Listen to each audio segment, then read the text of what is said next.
আজকে তোমাদের আমি বিভিন্ন রকম শেপস সম্পর্কে ধারণা দেব, ঠিক আছে? কোনটা কি শেপস তোমরা তো নিশ্চয়ই চেনো, সব চেনো তো? ঠিক আছে, দেখো আমি এখানে নিচে কতগুলো শেপস এঁকেছি, দেখতে পাচ্ছ?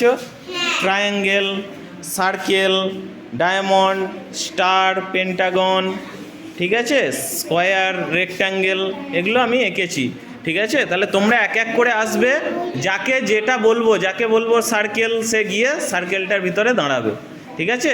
এইভাবে আমরা খেলাটা কমপ্লিট করব, ঠিক আছে? চলো, প্রথমে এসো Chiku, circle, very good. Lipika, square, very good. আচ্ছা, এবার হচ্ছে প্রীতম, প্রীতম তুমি চলে এসো, স্টার, স্টার, ভেরি গুড। এবার হচ্ছে রোহন, রোহন চলে এসো, ট্রায়াঙ্গেল, ভেরি গুড, ট্রায়াঙ্গেল। আচ্ছা, অনুষ্কা, অনুষ্কা চলে এসো, রেক্ট্যাঙ্গেল, ভেরি গুড। আচ্ছা, এবার চলে এসো অভি, অভি চলে এসো, ডায়মন্ড, ভেরি গুড। আর অন্বেষা চলে এসো, পেন্টাগন, ভেরি গুড। সবাই হাততালি দাও।